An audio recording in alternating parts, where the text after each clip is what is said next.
On this week's episode of 90 Degrees, we are joined by Fabian Sommer, writer for the Hammer.bet and analyst for the Matchbook preview show every Thursday with Rob Zola, Drew Dinsick, and Daniel Hussey. Today, we are talking about all things NFL playoffs, including futures, teasers, and coaching impact. Let's dive in to the sharp side and look at the right angles in sports betting. Big bomb bangers, boogie down. Ladies and gentlemen, sharps and squares, Jews and Gentiles, welcome back to episode 14 of 90 Degrees, the show where we discuss the right sports betting angles. I'm your host, Kevin Davis, and today we're welcoming in from Germany, Fabian Sommer. You can find him at Twitter at Suma810. That is S as in snake, UU, like underdog, M as in Mary, A as in apples, 810. Fabian, what is the word? Kevin, thank you very much for having me. First of all, I gotta say that I have not had this great of an intro in a very long time on a podcast. So, yeah, that was amazing, and I'm looking forward to talk some NFL playoffs with you. Yeah, well, I'm glad to have you on. NFL playoffs are a great interest to our viewers or virtually any sports betting podcast viewers in the States. We love our gridiron football. I'm bigger on Canadian football, like our friends up north, our college football. But because the site I work for, the GameDay.com, is has an audience really in NFL. I got an NFL playoff simulation article coming out. So please check that out at thegameday.com. Now, for your general betting strategy, what are you going to be doing differently in the playoffs that you're not doing during the regular season? I think in the playoffs, it's at least for me almost entirely matchup based. I mean, there are some angles to look at, like first year head coach, first year quarterback. Like rookie quarterbacks have done very poorly in the past when it comes to the playoffs. When the stage gets bigger, when on the other side there are more experienced quarterbacks, more experienced coaching staffs, and stuff like that. But in general, to me, it all boils down to the matchup because when it comes to the playoffs, we have 16 or 17 weeks of data on all those teams. Um, Guys will actually play even if they are banged up. And teams will usually play up to their strength, play up to their weaknesses, attack opposing weaknesses, attack opposing strength. Um, Situational spots are very hard to find in the playoffs. So I actually appreciate it. I mean, in general, it's harder to find big edges in the playoffs because the market only focuses on 6 games, then 4 games, then 2 games, etc. But I still like to bet on the playoffs because you can really entirely focus on the matchup. And I like to put myself in the, let's say, form of a coach or play caller and think, hey, we have this amount of data on the opposing team. These are their strengths, these are their weaknesses. How do we match up with that? How can we attack those strengths and weaknesses? And that way, I try to find some potential matchup edges. In general, the volume during the playoffs is usually pretty low. Like there could be the possibility that I will only bet like 2 games next week, maybe 3 or 4. But usually there's lower volume in the playoffs, but it's I think a little bit more exciting to bet on the playoffs because you can talk all day about the upcoming matchup. So you like it because it's fun to talk about, but it's not your biggest edges. And I guess you're not looking to maximize your betting volume so much, since Yes, you also focus yes, on exactly. the other type of football, from what I recall from your other interviews. Yeah, I mean, growing up in Germany, like everyone at some point becomes dedicated to soccer in some form. I've also been a big soccer fan in my teens, but with the NFL, with watching more NFL, with betting on it, with shifting my focus on it. I'm not very interested in soccer anymore nowadays. Watch the World Cup. I follow some games of my favorite football club, which is Schalke 04. Not doing so well nowadays, but yeah, in general, even if the NFL is over, I will not switch too much towards soccer. Now, are you able to ever walk in any bars and put on an NFL game, or everyone looks at you like a Martian? Oh no! I mean, on Sundays in some of the bigger cities like Berlin, Hamburg, Munich, or something, you will always find bars that show football, American football, NFL, or also some college football. College football has also rised in terms of attention over in Germany. We have a broadcast on German free TV that shows college games every Saturday, that shows some bowl games and stuff like that. So yes, but it's still not that common to walk into a bar and watch the NFL. That is still very soccer focused, but the NFL audience or football audience in general is growing over in Germany, and I would almost call it like the second or third most favorite sports over here. I mean that's incredible. I would never thought that you could watch college football on like a national TV broadcast in Germany. Basically because if you're a really good soccer player in Germany, you're not going to university and playing. You're going to the team's youth team. Yeah, yes, exactly. Like we don't have You guys these actually this value education. yeah, yeah, we don't have this college sports system like you have over in the US. Um, if there are university teams, it's basically just for fun, or maybe there might be a random university championship, but you won't see it on the TV or something. Yeah, because I think one of the German basketball teams that's in the professional league is also a college team, a university team. I mean, Oh, I would not know which one because I don't follow that at all. but I only focus on the international play. So the only German basketball players I know about are Alba Berlin and Bayern Munich. Oh yes, yes. Bayern Munich has done some major strides in terms of basketball over the past decade. So now, what are you looking for in terms of concussion protocols for the playoffs, particularly mentioning that even though we're recording this on Thursday, right before Week 18, you could have a situation where two is in the playoffs, and if you ask any doctor, they say he shouldn't be playing at all because he has so many concussions. Yeah. But if you ask any football player, they want him to play like hell because he's a great football player and they don't care about concussions. So if you have a concussion prone player in the playoffs, how do you handicap, whether they're lying about their health status so they can play? It depends on the timeline, I would argue. So usually when a player gets concussed, let's say on a Sunday, it's basically 50-50 whether he will play the next week. And usually on the Wednesday or Thursday injury report, you can get towards 80, 90, sometimes 95% confidence level whether that guy is going to play or not. Because if the guy logs a DNP on Wednesday, that's the first bad sign. So the probability of him playing decreases from 50 to like 25%. And if he logs another DNP on Thursday, that's pretty much not going to happen that he's going to play. And with the limited status, it's always very tricky because you can have a limited practice if you are in like stage 4 of the protocol, but if you cannot advance towards stage 5, you will not get cleared by an independent doctor in time on Sunday morning to play. With Tua Tagovailoa, it's interesting because we simply don't know anything, like anything at all.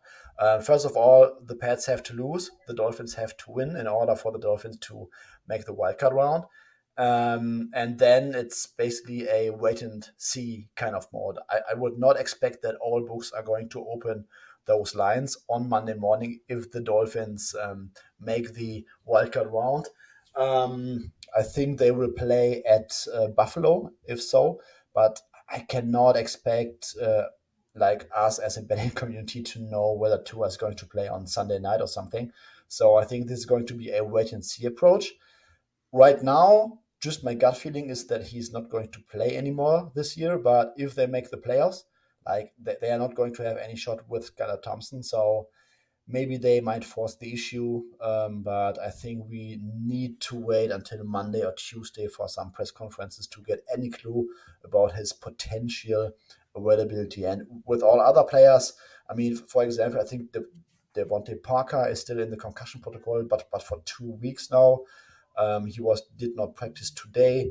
If the Pats make the playoffs somehow and play at Buffalo next week, that this could be a classic example of this guy has been in the concussion protocol for 2 weeks now. What are the chances of him finally getting cleared this week and stuff like that? But for Tua, I think it's probably the most prominent concussion discussion right now. And if the Dolphins indeed make the playoffs, I mean, we're all going to wait on Monday or Tuesday on any news on Tua Tagovailoa, and then also on Teddy Bridgewater, because Bridgewater has a dislocated pinky. It looks like he might not play this week. This week against the Jets, it will probably be Skylar Thompson. But next week, with another week of resting his dislocated pinky, could he end up playing? Don't know. I mean, I guess with a dislocated pinky, it's a much different protocol than a concussion. You just check the pinky. Yes. Yes, you just check the pinky and you just check the grip, because the pinky is important when you roll that football when throwing. And if you cannot get a proper grip, you basically cannot play. So it's a pain tolerance thing and a grip thing. And this is something that you cannot possibly know on Monday or Tuesday. And we will have to wait until Wednesday whether Teddy can actually have some form of a limited practice, I would say. So where do you learn about like the impact of each specific injury on each player, as opposed to just knowing if they're out or not and basing your handicap on that? I think studying injuries. I mean, I'm not a doctor. I don't know a whole lot about this stuff, but over the years, you basically build some form of an experience which helps you guide yourself throughout the week, because anticipating injury statuses is one of the biggest parts of handicapping, in my opinion, at least to me. So, learning about injuries, learning about the impact of injuries is very important. For example, calf injuries. So, let's say a player has a strained calf. For defensive linemen, that's a pretty big deal. Not so much for a few other positions, because defensive linemen, when they rush, they have to stem with their calf muscles. And if you have a strained calf, you basically cannot do that. So if there's a defensive lineman with a strained calf and he has to leave the game on Sunday, there's a very, very small chance that he will be able to play next week. So in that case, you can basically say like 80-90% that guy's out, like we saw with Vida Vea a few weeks ago, or Quinn Williams a few weeks ago.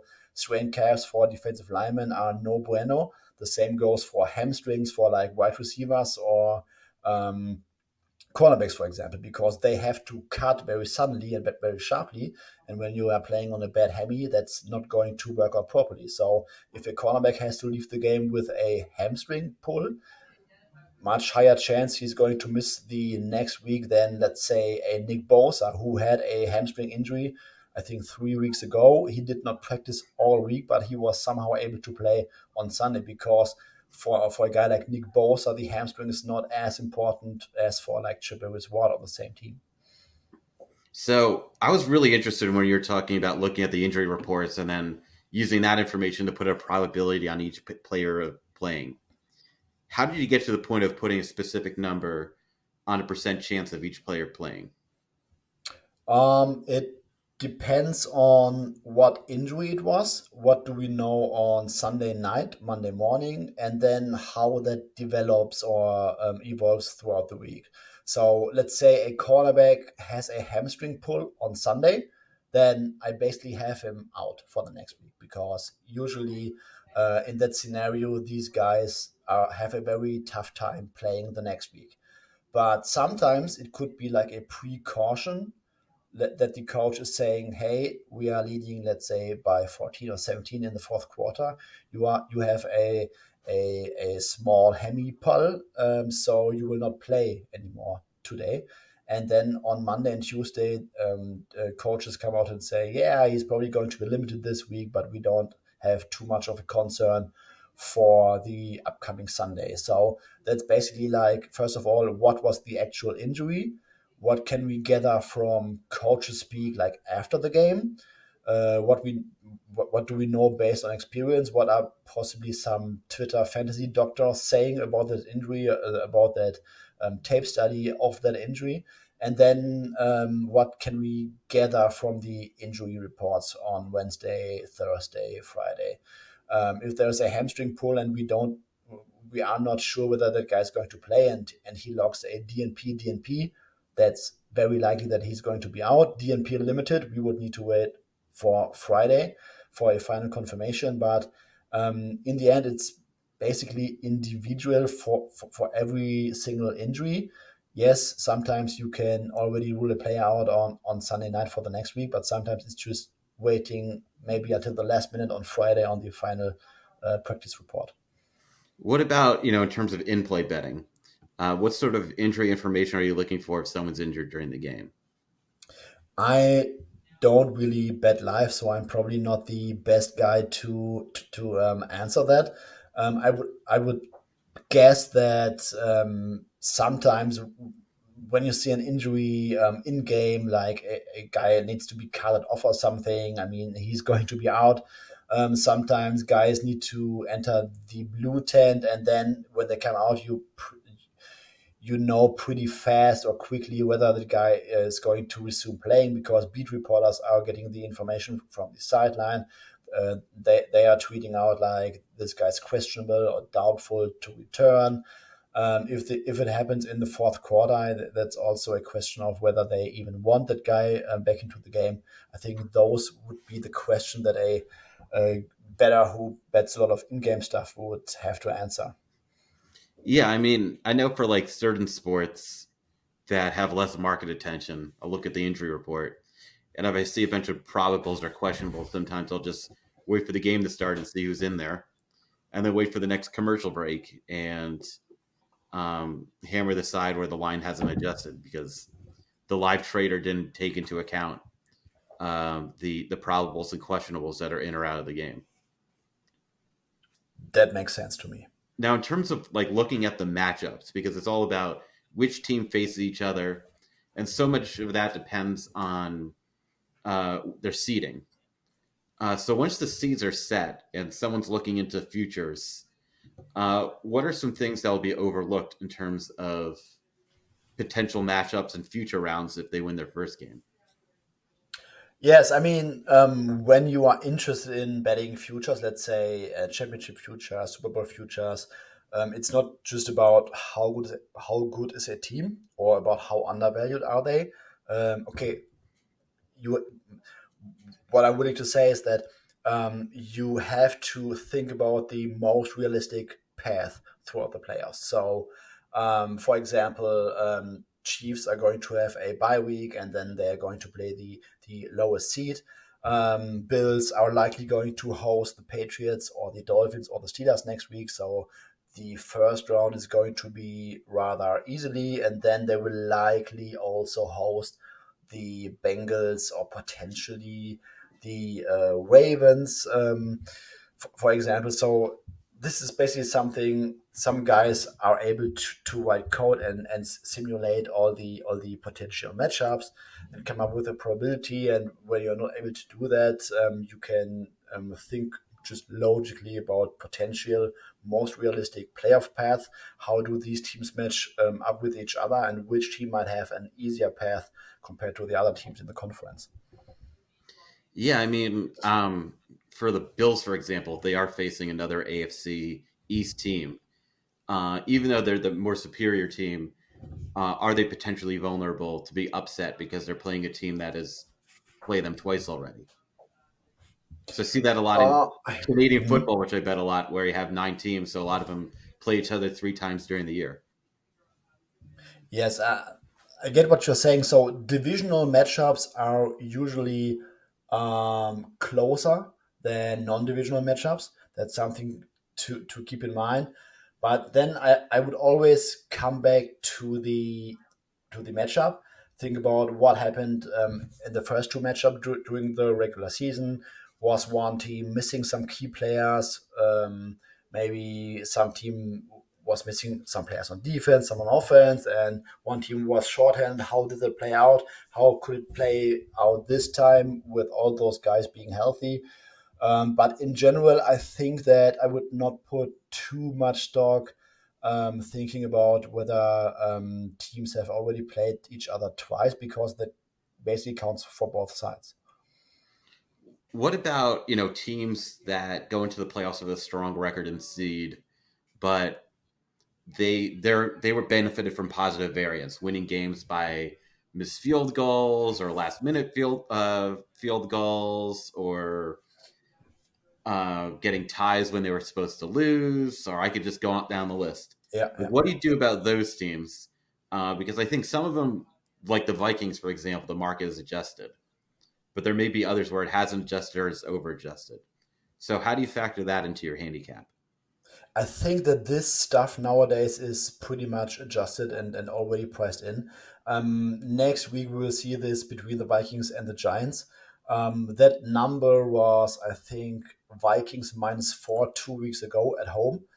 Now they have lost two offensive linemen. The Giants are going to get some players back. So I would be absolutely shocked if we saw Vikings -4 again. So the market nowadays is usually pretty good at pricing that stuff in. Like last year, the Las Vegas Raiders, for example, they were very fortunate to get into the playoffs. Lots of close games. Yes, I saw your hat. Because I'm an NWA And fan, and they always wear uh, Raiders gear. okay. I'm a Giants um, fan. Giants fan. Yeah, they're not a surprise. I mean, I grew up one, but they play like 15 minutes away anyway. So, Okay, okay. because even though they're called the New York Giants, they play in New Jersey. Yes, I might know But I'm that. not going to hate because we're part of the NYC metro area. Okay, okay. So, do you have any chance to maybe travel to Philadelphia if they play there in the divisional round? I mean, I probably won't go to the game, but that's not a like an inconvenient drive. It's a good day trip. Okay, cool. But then I have to be surrounded by Eagles fans or any football fans. I would guess that Eagles' home game in the playoffs could be a great atmosphere, even if you're a Giants But I fan. think I'll just show up wearing Saskatchewan Rough Rider gear and see what happens. How did they do this year? The Rough Riders did poorly. Okay. So I need to use, because they're publicly owned, so I need to use my ownership share to like change the franchise around, hire you to be director of analytics. Maybe Rob Pizzola, because maybe they need someone with Canadian citizenship. Yeah. I mean, But I I'd think be he's happy an to apply Argos for a fan, so I visa. don't know. I don't know. I don't know exactly. I know that he watches Canadian football, but I don't know to what degree, if we are keeping it within the All I know is he thinks I'm format. ridiculous because I follow it more than he does, and he's Canadian. But to each its own. Now, um, uh, we stopped at the Raiders. for the We stopped at Raiders. the Raiders, I guess. Yes. Um, for example, last year, the Raiders were, would say, very fortunate to get into the playoffs, and they were priced like that. Like I think they were in the +6.5 range at Cincinnati, even though they were like a 9-8 or 10-7 team or something like that. So I think that the market nowadays is pricing that stuff like luck factors and so forth very good. So I guess they're not so much worried about square betters looking at the standings, saying Vikings, come on, there's such a high price, and look how well they were. They say, you know what, we're going to take a hit on that because we know that the number is the number.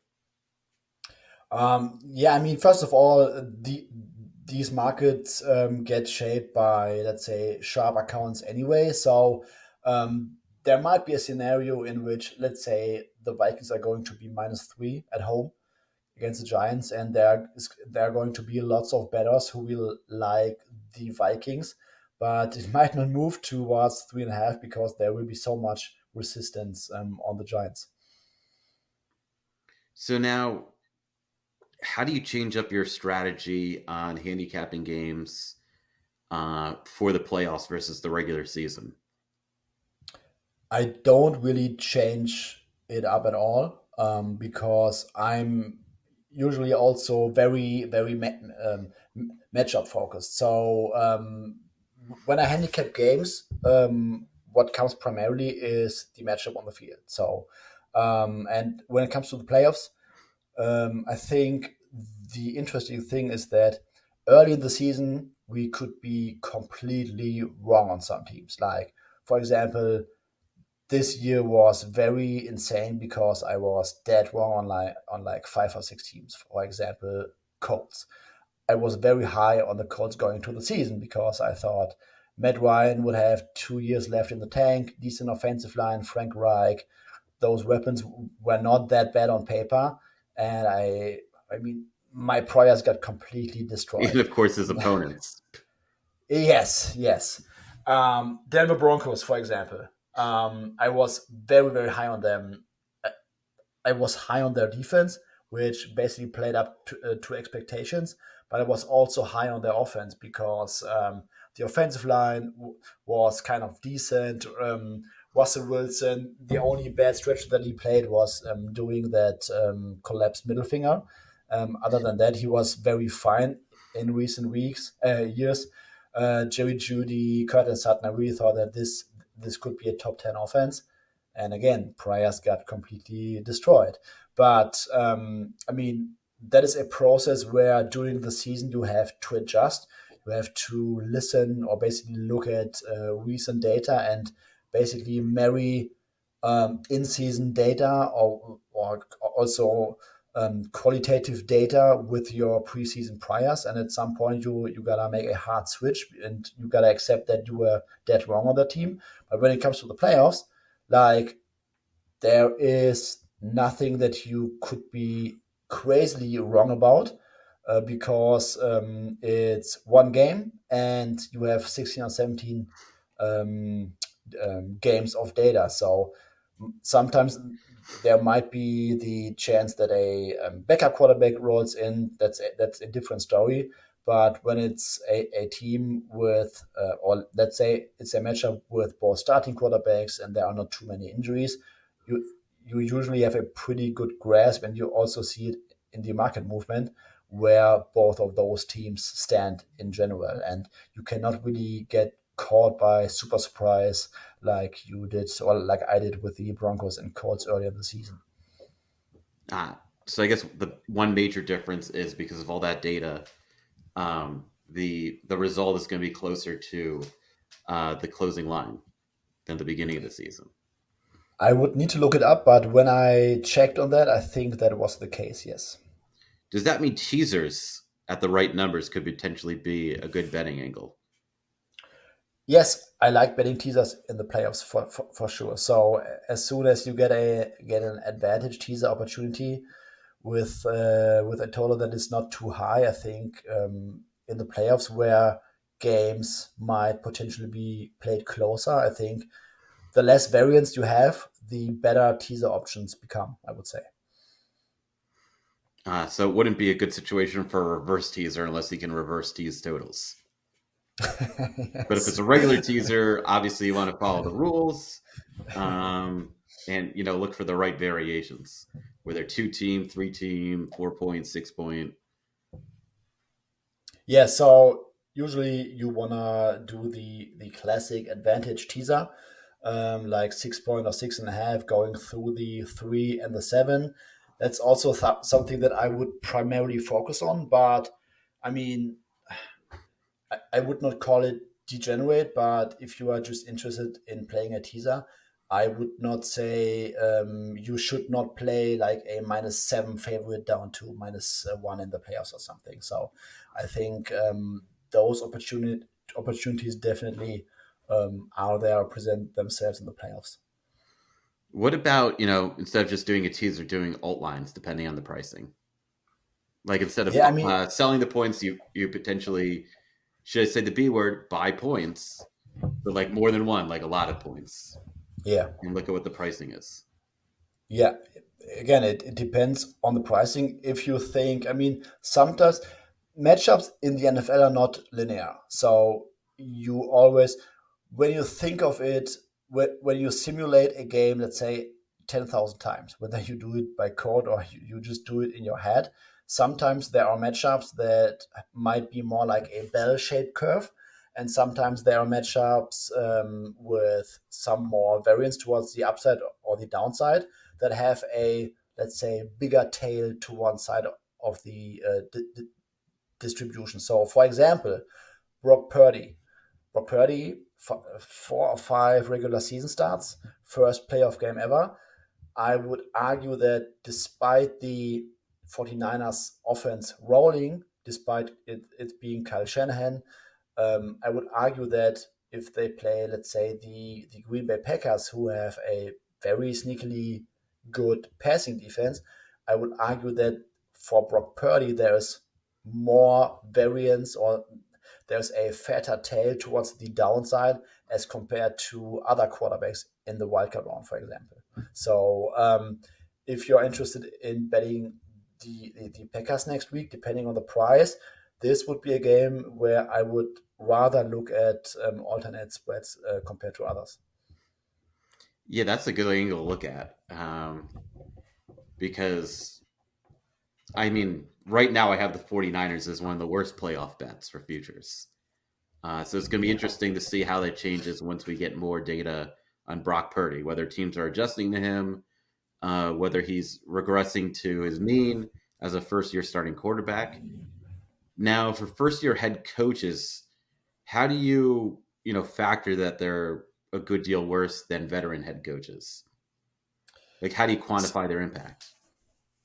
Yeah, so you can basically look at historic results and look at how first year coaches have fared in the playoff against expectations. So how did they perform against the spread? That's something. But also, I think that there are some coaches who are even in their first year better than others. Um, let's take Brian Dable, for example. I think that the Giants coaching staff is very, very good.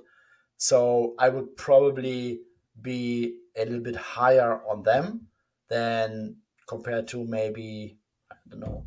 I actually don't have a great example right now. I mean, Doug Peterson in the AFC is also a very experienced head coach. Um, let's say there would be a defensive coordinator in his first year as the head coach. Or let's say the Denver Broncos would have sneaked into the playoffs, and it's Nathaniel Hackett, who had tremendous failures when it comes to in-game management and stuff like that. That's someone where I would be very down on in the wildcard round, but I would be much higher on guys like Mike McDaniel, for example. I think Mike McDaniel is a very great offensive mind. He's doing some smart in-game coaching.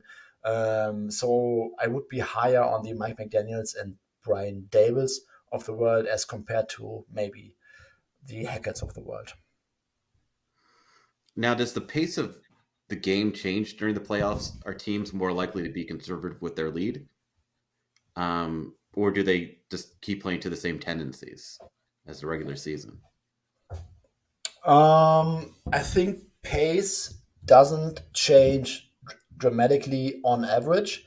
It might only change depending on the matchup. For example, let's use what is a good example.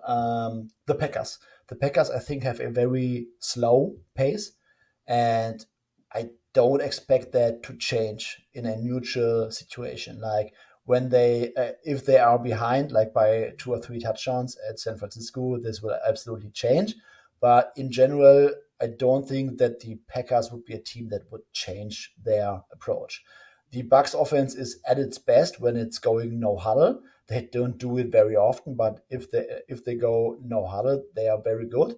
And with kind of a bye week this week, because I don't think they will focus too much on the Atlanta Falcons with their starters. They might make a few adjustments of, hey, let's do more no huddle, more play action, stuff like that. But in general, on average, I don't think that the general approach of those offenses changes too dramatically independent of the matchup. Yeah, Bucks are an interesting team because when I watch them play, I think, wow, this is like not as good as the other Bucks teams recently, which is to be somewhat expected when you have a geriatric quarterback. But then I put the simulation together and I plug the numbers in, and because they get good seeding because they're going to win their division, so that means they get home field for the first round. Since many people may not realize this, they base the seeding on the top four seeds are the division winners with the best four records. 5, 6, and 7 are the best records for non-division winners. It's not like basketball or wild card teams in baseball. Well, not I shouldn't say baseball. Just say just basketball or hockey, where they base it on the best regular season record. Now, let's say Tampa Bay, they have their home field. They do well in the first round. Is there a chance that going into the conference semifinals that they'll be overvalued, or is the market going to correct that pretty quickly? Very good question. I think that the Bucks were consistently overrated this season because the market was very high on them, but they did not cover a lot of spreads. So the Bucks are probably the most interesting case when it comes to that, because yes, they were consistently overvalued by the market. Let's see how the market prices them next week against Dallas, and then how the market might react to a potential win against the Cowboys at home. Because I mean, this is still a team with a good quarterback. I don't think that Tom Brady was their biggest issue on offense at all this year. They still have two decent, at least one very good right tackle, one kind of average left tackle. They might get Ryan Jensen back. They still have Mike Evans, Chris Godwin, and Julio Jones, who, yeah, he's not practicing this week, but I think he should be fine next week. So they still have most of the ingredients for a deep playoff run, but the market was consistently overvaluing them. They did not play up to expectations. Um, and I think there's going to be a dangerous team in the playoffs because of all the experience at quarterback. And if they somehow find a good wave and click on offense a little bit, yeah, I think they will be a tough matchup for the Dallas Cowboys. I mean, I feel like I'm holding my nose betting on them, but I gotta trust the numbers I put together on how much they benefit from home field in the first round. Yeah. But it's just hard looking at them inflating their record by playing the Falcons, Panthers, and Saints twice, and then the other 11 games on top of that, how they did in those. Yes. Yes. But Yeah. then And I remember the they're two all. Giants teams that won in my lifetime. Yeah. Yeah. Well, it's four Um, Giants teams that won in my lifetime, but I only remember two of them. I also only remember two. Yeah, I mean, the Buccaneers also did look poorly against bad teams at times. So, but yeah, that that one will be very tough because this is a team that could be very, very good when the playoffs start, and all of a sudden, Tom Brady is slinging it down the field, and nobody understands why. This is definitely a scenario. I think we had these, let's say, losing record wildcard teams in the past, like the Cardinals 2013 or something with a backup quarterback. Um, but I think this Bucks team, despite the record, could still be much better than what their record is saying. Now, is there like a chance where it's something like other sort of elimination tournaments. Mainly, I'm thinking of the NCAA March Madness, where a team has been underperforming all year and then they get hot, and you have to adjust their power rating pretty quickly. Um, is there a scenario where you have one of these barely above 500 teams making the playoffs and they do really well in the first round and you adjust their power rating and it changes the calculus? Or are the ratings for all 14 playoff teams going to remain fairly consistent during the playoffs? They should, in my opinion, remain fairly consistent because what could the Bucks potentially do in the first round that we would change our ratings drastically on them? I mean, we know what these teams are, and I think one single result should not cloud our thinking of them or our ratings too much.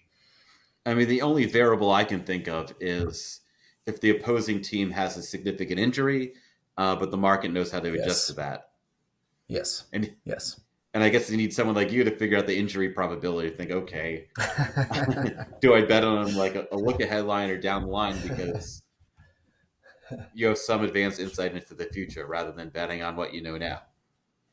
Yeah, for example, I mean, injuries can always change a lot, but I think we have NFL is still a very small data sports, but right now, I don't know what would need to happen in the first round for us to drastically change our mind on some of the teams. I mean, Brock Purdy would be an interesting case because we should not be surprised. I think if he has a complete dud game in the wildcard round, but then we don't need to adjust because they will likely be out anyway. So, um, yeah, I mean, or that's what if he my has a stance bad on that. game, but Christian McCaffrey gets a few insanely large runs or screenplays, and then they advance because of it, and you think, okay, Yes, McCaffrey will do it again. yes, and I think from that point of view, we might get a performance every now and then in the wildcard round that is completely fluky, like a team wins with defense, special teams, and screens, like you have mentioned. But even then, I think that the market, especially in the playoffs, is so major and efficient that they will correct that stuff very quickly. Now, what are the max bets going to be right before kickoff on the divisional games and the wild card games? I think that will be like a regular season Sunday game, maybe a little bit higher in some places, but circa on a Sunday is taking 200K on a NFL side. I don't think that they will be higher than that, but they might be a little bit higher on totals as compared to regular season games. Mm. All right. Are there? Do you have any last words for the NFL playoffs and what better should look out for? Um, Let me close out with a team or with a Super Bowl future that I'm currently eyeing or that I'm leaning towards, and that's the Chargers in the ballpark of 25 to 1. Yeah, let me explain. So, I think that the Chargers have all the ingredients for a deep playoff run. Good quarterback, at times, in terms of the upside, elite quarterback. They are almost completely healthy on offense. They might even get Rashawn Slater back.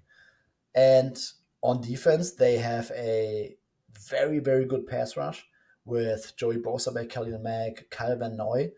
Their defense is running very hard. I also think that Brandon Staley is coming out with very good game plans week in, week out. And when you combine that you have a stable offense, a good quarterback, and a pass rush that can create havoc for 60 minutes, that's usually a very good recipe for success in the playoffs. They might draw, or they will likely draw the Jaguars in the first round, or if the Titans win, they will draw the Titans. Second one would be at Arrowhead. They have already played the Chiefs very closely twice this year.